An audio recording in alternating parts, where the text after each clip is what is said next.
It's not going to happen after all. The debate between Vice President Jejomar Binay and Senator Antonio Trillanes IV. The Vice President issued the challenge only to withdraw.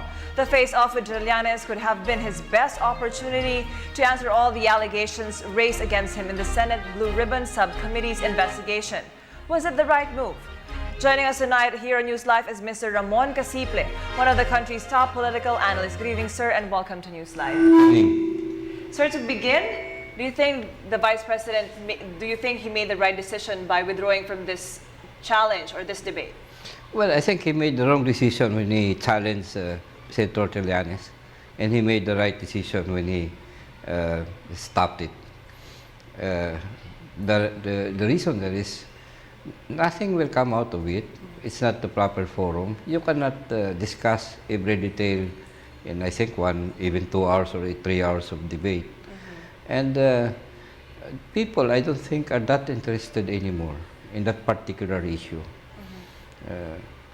I mean, it's a question of guilt of one or the innocence of Vice President Binay. That's something that's supposed to be settled in a court of law, not in a forum like a debate. Sir, one of the values that Filipinos hold dear to their hearts, or our hearts, is palabra de honor. A lot of people are asking, with what Vice President Binay did, he lacks it. Well, I don't think it's a question of palabra de honor in the first place. In the first place, it's a simple question of debate or not. There's no honor there involved. And as I've said, it's the wrong forum.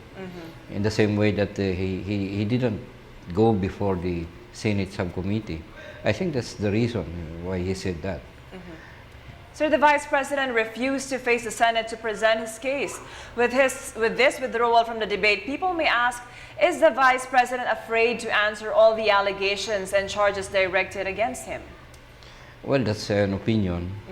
I don't share the opinion. I think if the system is to be invoked, it's the Ombudsman, the Sandigan Bayan. It's a question of forcing him to defend himself. But asking him to defend himself in a debate, I don't know if there is something that can be done in a debate, that can be settled in a debate. Unless you're talking national issues, poverty, things that affect people personally. So they would want to know what a candidate wants to say about it. But of course, we don't yet have a campaign. We don't even know if these two will really be the ones who will go before the people as presidential candidate come 2016. It's too far away. Sir, do you think this is a loss for the Vice President, at the same time a boost for the crusade of Senator Trillanes? Well, he already lost it, the Vice President, I mean, when his ratings went down. But as I've said, it's still too early to say anything. The debate itself, I don't think, is a loss. Sir, his ratings went down, but he's still on the top. What can you say about this? Yeah, precisely. I mean, it would be something really like a disaster if he went down and he stayed down. But what happened was that he only went to a certain level. He's still on top. He's still very much far ahead. And the problem of getting him from that #1 position is still there. So politically, wala pang ganong klaseng impact. Pero certainly, malaking nawala sa kanya. So what option do you think is left for the Vice President to present his case to our people, who are of course very curious? Well, I don't think it's the one that needs to present his case. It's the accusers who have to present their case and prove it. Yun nga nahalata ko sa Senate subcommittee hearing. The handling was a witch hunt. It's not, I mean, in our Constitution, we presume innocence before you go to any conviction. But the way it was presented, there is an accusation, and then they ask him to present why the accusation is wrong. That's wrong. That's a wrong way to approach the thing. That's why you need a court of law. And asking the question if the president will have to present his case, I don't think it's not. In fact, his own defense is simple. They haven't proved anything. kung ganyan, the burden of proof is still with the accusers. Sir, what do you think did this whole situation teach our Filipino people? For example, has it taught our people to be more critical of our leaders? I think so. Of all those who presume to be our leaders. One thing sure that came out of this whole process is that people will be judging all those involved in terms of their capacity for in the position, presidency, if you will.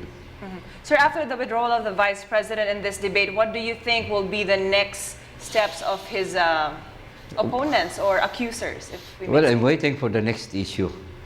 Because this particular issue, I think, has already saturated the public mind. There's no more to be gotten from this politically. Of course, the next best thing there is to really accuse him in court, so that he will have his day in court. What are the lessons learned from what has happened, and at the same time from our political situation in the country? Well, this is already a warning to all candidates. Mahirap kayo magtapunan ng putik. Kasi lahat, ang tingin ng mga tao, yun ang mahirap. Ang tingin ng mga tao, baka lahat kayo may putik. I mean, that's the reality of our elections today. And the lesson there actually is that you have to present yourself transparently. I'm not talking VP Binay only, even the other side.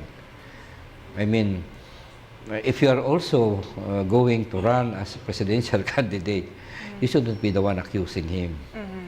Sir, do you think come 2016, trust would be a big issue to our people in choosing the next president or the next leaders of the country? It may be if there is a candidate who represents that trust. But our experience is that if the people don't perceive a candidate as different from any other candidate, then trust won't come into it. And on that note, thank you very much, Mr. Ramon Casiple, one of the country's top political analysts. Thank you very much.